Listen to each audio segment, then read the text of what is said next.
Hey guys, and welcome to another brand new video. In this video, we have a very intriguing thing when it comes to Xbox and Game Pass, where right now, people are kind of questioning the long-term survivability, the overall profitability, and at the end of the day, kind of even seeing if Game Pass is even worth it for a lot of these big-name games. Now, as you guys probably know, Game Pass is a pretty good deal, mainly because you go and start off on Game Pass. You go and, well, get whatever game you want to go play, whether it's day one or not, AAA or not, Xbox game or not, then you have a chance to go and just play it as much as you want for that entire month, and after that, due to the subscription service, it is gone. Now, I'm sure you guys know what Game Pass is, but at the end of the day, like, is it even good for Xbox? Is it making money? And right now, with like some of the stagnantness of it, people questioning if Call of Duty is going to be added, and at the same time, just people wondering why. Like, why do we want to keep this long term instead of having it just be like a every now and then type thing? So think like when Netflix has a new hit show, you go watch and binge everything else, and you go and cancel afterwards.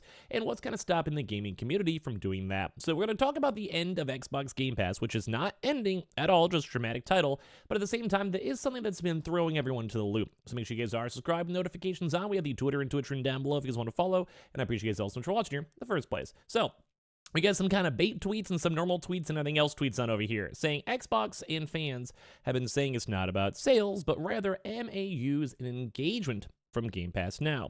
Basically trying to go highlight that if a game gets 5,000 sales but has 5 million Game Pass downloads, in theory, it still is a success. And I'd probably say yes, I would agree. But one of the bigger things is that people are curious on the return of the money as well. Mainly as we look through Redfall, all these Bethesda game closures, Hi-Fi Rush even, as a good example.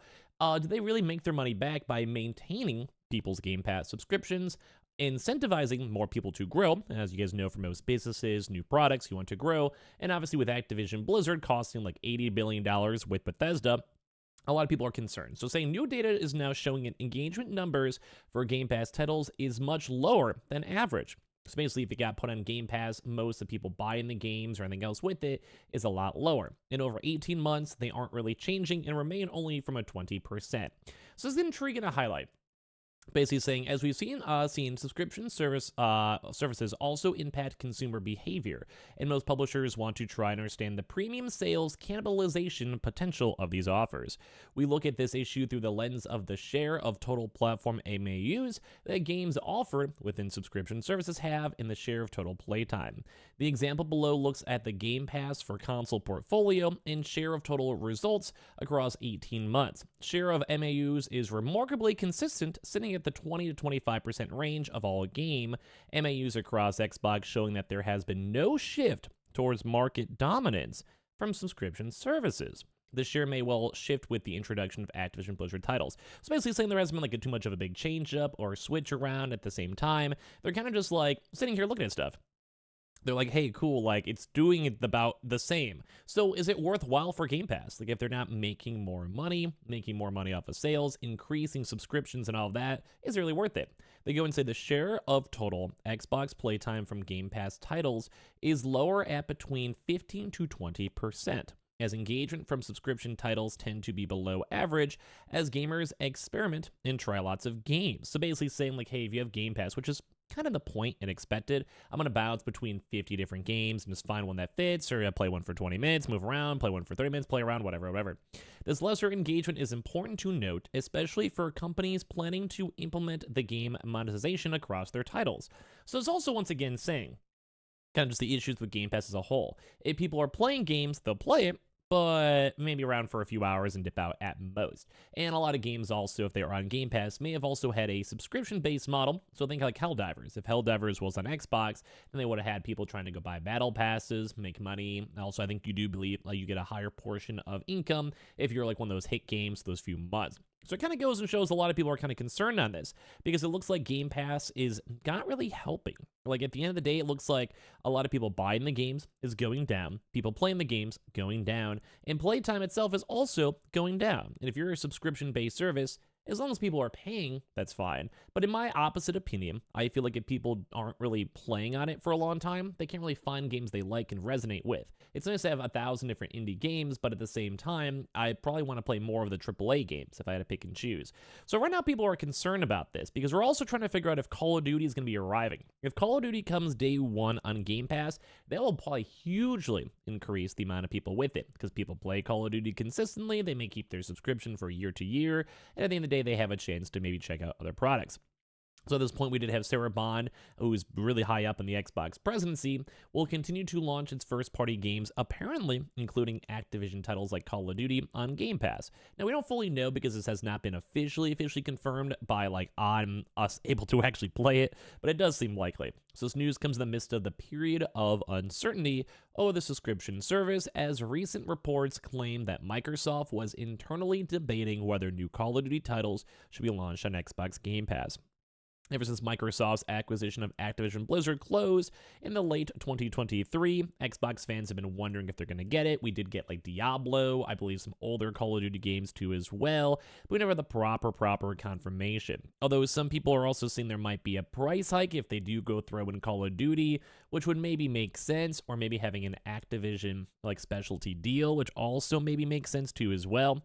In a recent interview with Bloomberg, Sarah Bond addressed the concerns by explicitly stating that Xbox first-party titles across the whole slate, including Activision's portfolio, which includes Call of Duty, will continue to launch onto Game Pass on day one.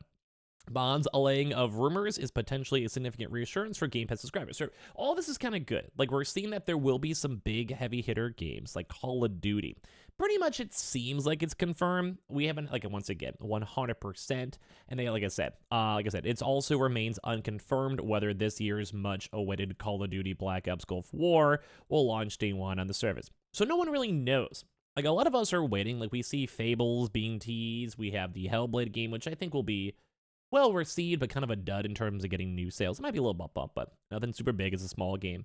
But we don't have anything that's super incentivizations for Game Pass, that we want to sit there and launch the game and enjoy the game nonstop. Call of Duty would do that. On the low, I could see people for 3 months, 6 months, the entire year, if there's a lot of DLCs included, going and pick it up on Game Pass.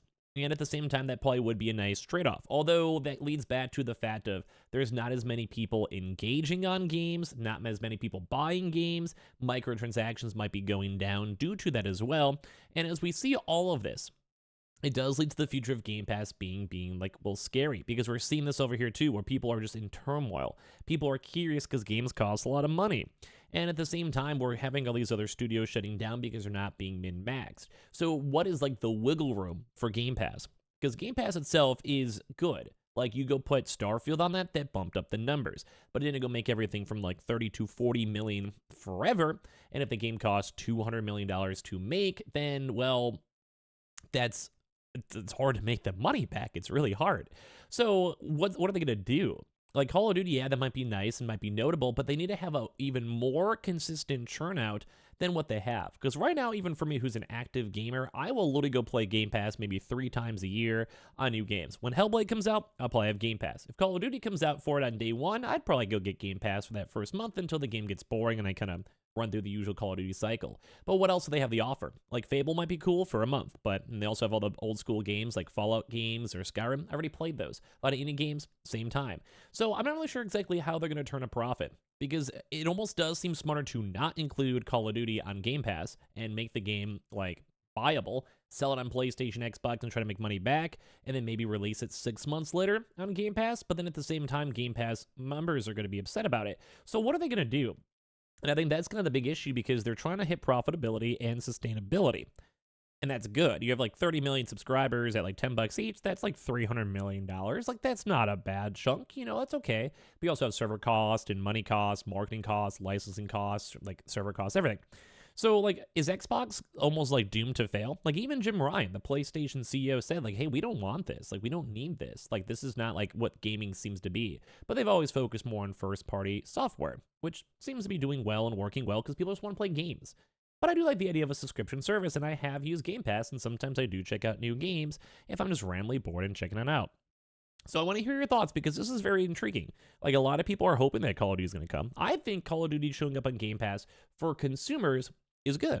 But when it comes to gamers as a whole, say Xbox, maybe not. Maybe they're just going to keep on losing money, and then maybe Game Pass will end up as a failure of a subscription service. I think there's potential. although it has been tapering off in terms of leaked numbers, and well, people are just concerned on what's going to go on. How do they make money? How do they consistently make money? How does Xbox as a brand make money? It seems like Xbox consoles have been dipping down, Game Pass is very costly, and some even game companies are choosing not to work with Game Pass due to the fact that they won't have individualized sales, because why do that? You're going to have your Game Pass audience instead. And then the money tapers off, then we get any microtransactions, and it is a little bit harder to deal with. So there's a lot of big issues going on over here for Xbox. I don't know how they fix it. I'm curious what they're going to do, and this is going to be a very intriguing series to follow on the channel. So make sure you guys are subscribed with the notifications on. We have the Twitter and Twitch room down below if you guys want to follow, and I appreciate you also watching here in the first place.